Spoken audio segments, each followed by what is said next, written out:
Hello and welcome to the New Moon Tarot reading for the new moon that fell on Wednesday the 13th of January in the UK at least. And apologies that this is a couple of days late, but because of lockdown in the UK once again, we are full house and it is proving to be quite difficult to coordinate everything. So please excuse any background noise while the rest of the house gets on with business and I get on with this reading. I haven't drawn the cards yet, but I thought that I would just do a personal check-in because it is very discombobulating at the moment. There is a lot of very scattered energy. I am seeing that in the posts that I read on social media with my friends, with my family.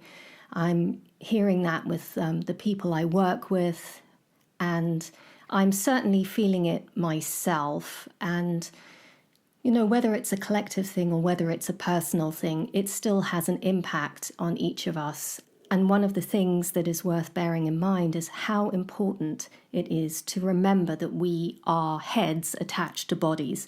I will often refer to this idea of feeling embodied or feeling disembodied.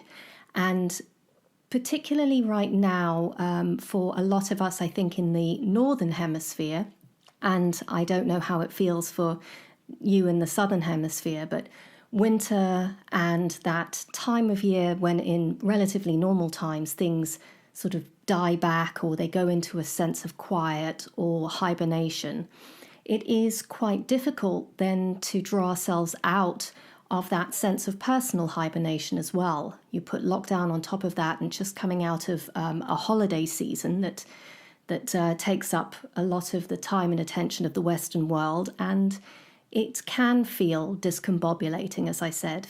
And so maybe it's just simply a note to self, but it might actually be useful for everyone else as well, that it is a good idea to get moving and to keep moving if you can, to remember that you have a body, to remember what it's there for, and to know that in order to feel a sense of equilibrium, it is a good idea to balance both mind and body, emotions and psyche. And to do that, very often we need to sort of shake ourselves back into a sense of the real, back into a sense of the tangible. So for those of you that are new to the reading, this 3-card reading anchors us into the next 4 weeks and beyond. And the first card is the foundational card, so it is something that has already happened or is in the process of happening. It's not that it's going to happen. It will be something that you are familiar with, or that it will take just a little bit of digging around to see that it has already taken place or it is already materializing in your life. And that then interacts with the second card, which is the month's theme, the weather that we encounter inside and out as we move through the next 4 weeks and beyond. And then finally, the third card is the anchor or tool card. And that is the card that allows us to exercise a certain amount of agency over our environment. It's not really about manipulation or control, but rather it suggests the best, most effective way for each of us to engage with the environment inside and outside, so that we move along with it rather than either fight against it or that we just give ourselves up to it unconsciously, that we can move with it with our eyes open, even if it feels like we're being swept along by larger currents. At least we can still look around and get our bearings, which is something to do with also going outside and getting our bearings inside our bodies and inside this living world that is around us. So the first card, the foundation card, is one I'm going to turn over right now. I have shuffled the deck. I have not looked at the cards in advance, so this reading is as much new to me as it will be to you. And I would encourage you with the links to look at the cards as I turn them over rather than looking at them beforehand. In some way, it gives an immediacy to the reading that works its own particular kind of magic. So the first card, foundation card, and that is the Queen of Cups. Now, we've had quite a few court cards in the last few readings, and the Queen of Cups hasn't come up recently as far as I can remember, but I love the card. It is a beautiful blue-green hued of course, watery card, cups being water. And the element of water in the tarot is really about the unconscious currents, the feeling nature, that body of water inside us, which essentially we do need to ground into the bedrock underneath the ocean, that we do need to ground as it hits the shore, that we are the shore that then meets the ocean. And in fact, in the Queen of Cups, in the Rider-Waite-Smith version, it is the Queen sitting on the shore with one foot in the water and her gown, which is watery, draping into the water. So she becomes the water becomes her. And yet she is very much grounded on the shore as well. She does not lose herself in that, even though from an elemental perspective, she is water of water. So the Queen of Cups as a foundation card means that it is something that has happened or is in the process of happening. And that can be that sense of being very deeply affected by emotional tides within you, around you, within your community and your personal network, but also in the wider network that makes up the world. And it is a feeling-natured card, and therefore the mind doesn't really work when it comes to trying to reach for it. And in fact, my own mind is kind of struggling to be able to explain it, simply because as water of water, water eludes the mind in a way that governs the currents that move it. It is the deep unconscious rippling up to the surface and having then a sort of conscious effect on us, but we also feel like we're being shifted by currents beneath us that we're not really sure of. And that can feel discombobulating, with the emphasis on bob, as we're bobbing around on these oceans and these currents of feeling. But the Queen of Cups being the Queen means that there is a certain mastery to this. She is water of water, and therefore she is the very element that she is there to read and interact with. She knows what this is about. She is familiar with this. It is a part of her, and she is a part of it. So the Queen of Cups is best positioned and is that aspect of you, or perhaps an aspect of somebody else around you, but they will be mirroring something to you about yourself as well. But it's the best aspect of you to orientate yourself on the high seas that we find ourselves on at the moment. And then to orientate yourself so that you don't get lost in the seas, so that they don't subsume you, consume you, and you kind of end up disappearing down under the water. But you understand that you are part of the water, you are in the water, but not necessarily totally of the water. And that there is a part of you that then you can command in order to orientate yourself. You speak the language. There is an aspect of you that speaks the language of water. There is an aspect of you that is entirely at home in this feeling, watery, intuitive nature. And the mind can battle with this. So it's not the mind that you use to reach this. So the Queen of Cups could be very, very prevalent in your life. And for those of you who are watery by nature, who are very highly intuitive by nature, this might feel like a day at the beach. It might feel absolutely wonderful. It might feel like home. And for those of you who really are much more intellectually, who like to break things down into, columns and rows, and there is absolutely nothing wrong with that. We are just made up in different ways. This might feel deeply unsettling at times, that there are these swishes and swirls and swoops of things that are going on around and inside that don't seem to make much sense to that part of you that wants to draw everything up into a spreadsheet and add up the columns and then come out with a total that makes sense. So the Queen of Cups is prevalent in your life. She has become prevalent in the recent past, and she is now prevalent and playing a role. And she will be playing a role as you move in through this month. I'm just going to look at the card more closely because I've kind of been waxing lyrical about the card, but not really delving into the imagery itself. But what's interesting for me is that the Queen of Cups, she's very beautiful. And but one half of her face is covered with her hair, while the other half looks out. She looks like a very 1960s kind of model or film star. And I think that covering of the hair over her face represents two kinds of things. The first one is that she really isn't using her physical senses, in other words, her eyes, entirely. She has one eye on the world around her, but the other eye is shielded, and that eye looks inward. In other words, there is a part of her that senses and that is aware of her surroundings in a way that doesn't involve sight, but rather inner sight or insight. And the other part of the Queen of Cups that strikes me when I see this is a sort of introversion, which goes hand in hand with that idea of inner sight. There is an introversion here that may feel sort of a little bit backwards and coming forwards, and that's not necessarily a bad thing. If there is a part of you that really wants to, curl up like a hermit crab and go somewhere underneath a rock or find a shell, then maybe that's exactly what you need to do. I remember the analogy of the lobster, and I can't remember who it was that spoke about this. Maybe somebody would be able to remind me in the notes or comments about the fact that when a lobster is about to shed its shell, it has to go and hide somewhere, because when its shell is removed so that the new shell can come in underneath, it's incredibly vulnerable. And it can feel vulnerable, and therefore it needs to have a shell that's, that is stronger than itself. So its shell then becomes a rock or a cave or some kind of crevice that it can sneak into.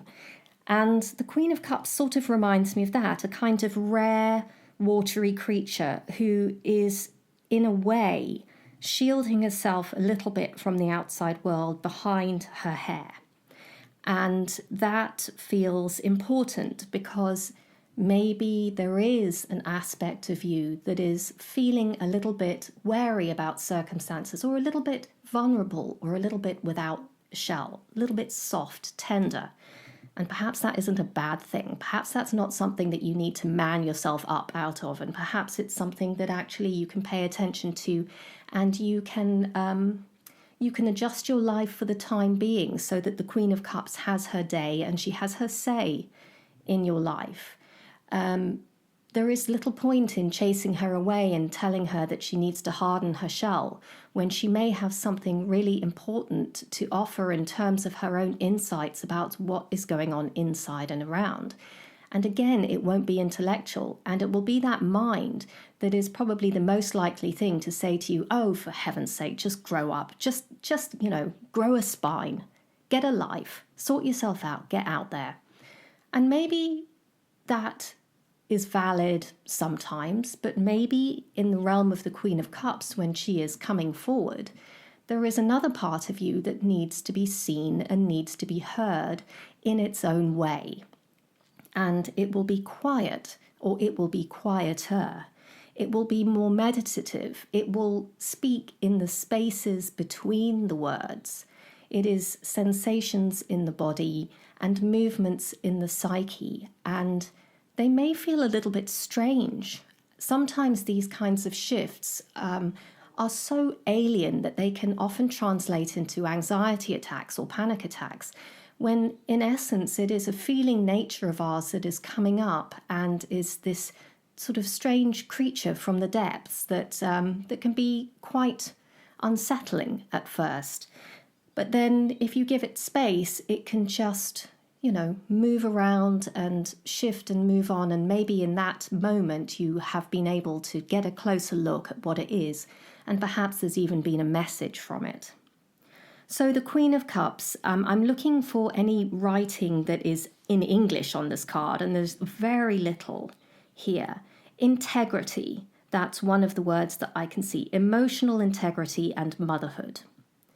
Well, the interesting thing about emotional integrity and motherhood is, for me, that idea of the fact that the good enough mother that Donald Winnicott talks about, he doesn't talk about a perfect mother, but the good enough mother as a figure is the mother who is able to help a child make sense of its emotional surroundings. And that is the way that the motherhood of the Queen of Cups can hold your hand through what may feel a bit strange. It may feel like that. And for those of us who really, we weren't raised to trust our emotions, or we were raised to mistrust them, or rather to cover them up, or they were inconvenient or unwanted. It can take a bit of a leap of faith to start to trust that there is something in there that we can use, that there is an aspect of ourselves that maybe can mother ourselves through the emergence of this feeling nature, even if we weren't mothered personally by a good enough figure. So the emotional integrity that is there is something about calling what it is that you feel, naming it, even if it's to yourself. And I think that that's the important thing, is to name it to yourself. If you are too scared to name it to other people, perhaps you are able then to stand in that sense of integrity about what it is that is coming up in you. And you can simply then hold your own hand while these things are coming up. So that is the foundation. That's already happened. Some of you may look back and have a feeling about it. Some of you may not know what that is. Some of you, so it may be that something's happened and you weren't even aware that was the Queen of Cups, but now you can look back and go, oh, maybe that's what I was going through then was actually this emergence of the Queen of Cups in me. And maybe, as I said, the Queen of Cups is presenting herself to you through another person, whether they are male or female, it doesn't matter. It is just simply the emotional nature and the content that they bring to you. So that's your foundation. It is going to stand you instead for something that is going to be happening in the next 4 weeks or so, the current weather that the new moon has ushered in, and that is the Tower.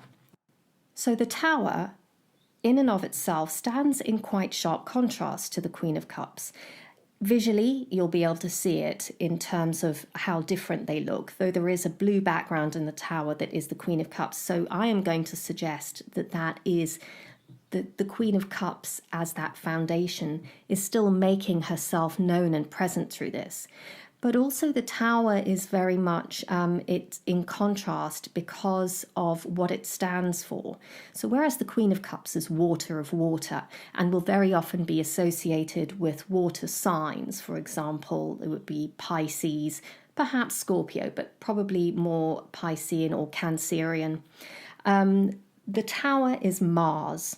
So it's an Aries kind of card. It is, whereas the Queen of Cups is diffuse, it's the feeling body, it's that watery nature, it is the unconscious. The Tower is the striking into everyday life of the unconscious, and it becomes conscious. And in that moment that the unconscious becomes conscious, nothing is the same again. Now, very often, the Tower is met with feelings of dread or fear. And, it's not as if that isn't deserved a lot of the time. But I think that really does a disservice to a card that is more complex than that. The Tower, as powerful as it is and as irrevocable as it is, gets rid of those things that can no longer stand in the current environment.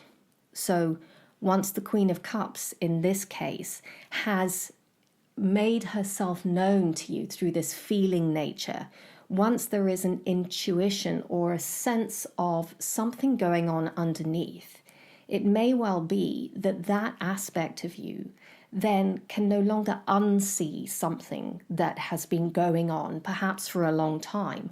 And in that moment, there is that striking down and the structure of something that has been built that has no longer got integrity in a certain way is broken down the middle. Now, that Tower may be an inward experience.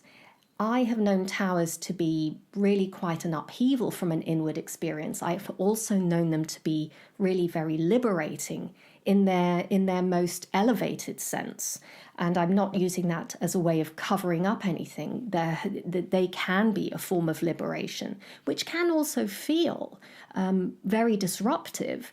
But actually the feelings along with it are not disruptive, and they are not alarming. It is rather just the extent to which things change as a result. And the tower can also be a sense of something happening in the world around. But the world around is also a reflection of what's going on inside. So, what is without lies within, what is above lies below. That is the nature of things. So even if the tower is making itself apparent in the outside world, it will have an impact on what is going on in the inside world, or it will be paralleling an impact on the inside world. So in other words, the tower on the outside, if it happens, as something that seems fairly obvious in the world around you, won't necessarily set off a chain reaction that then impacts you. It happens simultaneously. And in that moment, things reveal themselves not to be working in the way that we once thought. That really the tower, in one sense, is the great Oz being revealed as the small man that he is. And in that way, all of these fantasies and illusions of the Emerald City fall down. There is nobody, who really knows what they're doing in the Wizard of Oz. There is, this all-powerful, almighty person is revealed to be this small man. So it's the expectations, it's this image of power that is pulled down. Or it could be, it's stock markets where there's a bubble, for example. The tower is a very good example of that, of something that has been built on a pretense, on a premise that doesn't exist, on an illusion that then in that moment comes tumbling down as the stock market falls. And it even talks about that idea of the stock market falling. So there is something here about the destruction of something through Martian energy. So Mars being that very, very fiery, incredibly, it can be antagonistic, belligerent energy that is really directed at in a way that just disrupts something. But in the case of the tower, it isn't disruption for the sake of it, because the tower has a very sacred role to play in where it falls in the major arcana deck. It isn't just simply senseless destruction. It can feel like that to a certain extent because it can feel incredibly disruptive. There is a lot of upheaval. However, it isn't senseless. So the tower is 16 in the major arcana. And really every single card that starts before then leads up to the tower. But if we go through from death being the 13th, which is transformation. So that idea of something falling away and another part of you sort of taking its place. I remember Marcus Katz from Tarot Professionals talking about the fact that in the death card, the transformation asks nothing of you that you don't already have. So it's transformation from within. And then you move into the idea of temperance. So then you have 14. And temperance is, through that transformation, there is the ability then to tread that middle line between paradoxes where because you've gone through this transformation, you feel no need anymore to try and solve what is unsolvable problems in your life. You do not have to square the circle. Instead, and this shows the presence of a mature ego. In other words, one that has gone through this death process and the crucifixion process of the hanged man before that, is to be able to hold these two opposing opposites without the need to resolve them and to be able to withstand the tension that creates. And when you're able to do that, then you can look into the shadow. And that is the devil. So once we are able to hold the tension of opposites, we then know that we aren't split. We don't come down on the side of light, and forget the darkness. We don't come down on the side of right and then split everything off into wrong. We are able to say this is both right and wrong. This is both light and darkness. And therefore we are then ready to look into our own darkness in the devil, to look at the things that we've locked away when our ego wasn't strong enough to look at those and say that is a part of me. And so the devil has always been something else. It's always been, this evil creature that lives in hell, or it's some other culture that's always got it in for us, or it is the member of the opposition of another party that, is behaving insanely. All of those things are places that we can put various aspects of ourselves and completely let ourselves off the hook. And it's not to say that those other things are completely off the hook as well, and that's the thing. Again, we would go into split thinking with that. But rather it is about looking at the darkness within and then being able to say, I am that. And in that moment that we do that, we cannot go back. We've passed a point of no return. And the tower then comes into its own, because once we've looked into the darkness and once we have looked at the devil and once we have started to deal with that, we will find that there are various things in our life that not only don't work anymore, but they can never work again in the way that they have, because we can't forget what we now see. We can't unsee what we have seen. We can't disown what we now know is a part of us, and so things fall away. And that is what is going to be happening in this next 4 weeks in one way or another, whether it's large or small, whether it's outside or inside or both, whether it is a feeling of chaos, in which case go back to that idea of the Queen of Cups, who rides those currents that are able to sort of shift and move along with the changing earth underneath the ocean.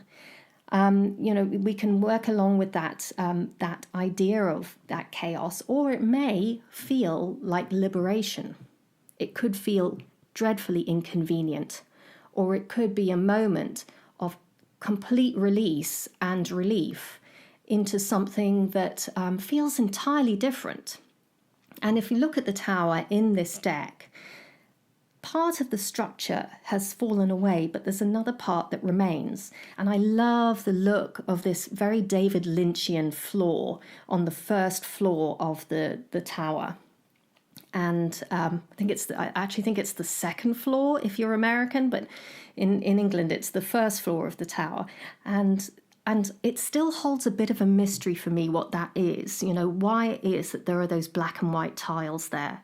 And maybe that mystery just needs to stand for a little while. And it has stood, it remains. So there's something here about what remains. It's not just about what's left, but what remains. Because what remains is for you. And what has left was not for you. And there's something really quite... what's the word? There's something really quite definitive about that. The tower doesn't do things by halves. It doesn't sort of do a semi-crumble. It's gone, and once it's gone, and then you can have a look at what's left. So in terms of what is there on the writing on the card, it is destroying old things, spiritual renewal, self-knowledge. So it really is about liberation in its many forms, as inconvenient and as destructive as that can feel at times. It is in the service of a release of energy that can then be used for more productive things, for things that are more in integrity. There's that idea of emotional integrity again. And the final card that is there in the reading that I've just turned over, which is the Tool card, is the Seven of Discs. Now, the Seven of Discs in this deck is called Failure, and that might seem like a very strange card to describe something that we need or that is going to give us more agency, particularly in the time of the Tower. But there is a sense of this that where it does make sense. It is counterintuitive, perhaps, or maybe not. But the idea of failure here is about giving up on the things that no longer work. And that's a really important thing to do. So failure is to learn to fail well.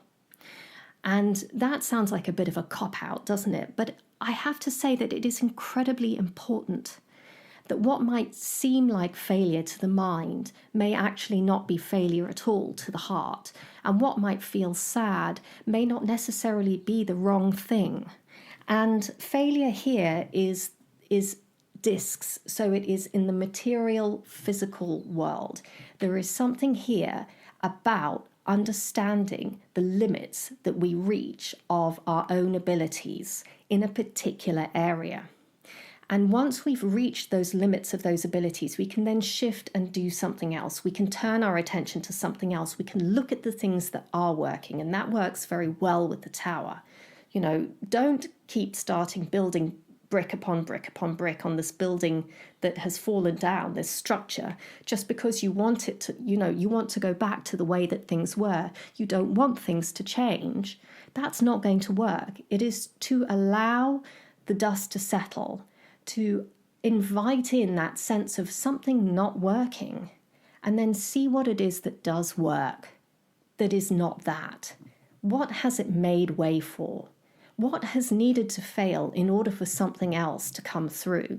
What is it that you've been expending your physical, mental, emotional energy on that you don't need to do that anymore because you've been trying to build something that no longer works in its current form?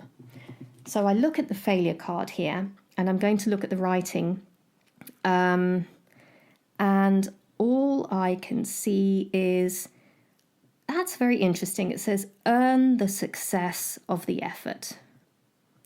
Earn the success of the effort. And fast handling.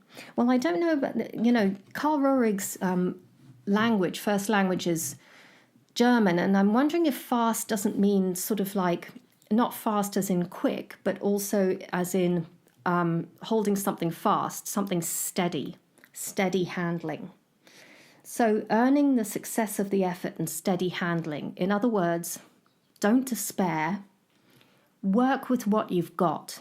Look at what you've got. Look at what you don't have. And if you look at the card, there is a light behind the seven discs. And in fact, there is one disc, if you remove it, where everything becomes symmetrical again. That one disc on the bottom left of the card then creates a symmetry once it is removed. And maybe that's the one disc that you discard, maybe it's the one disc that you keep.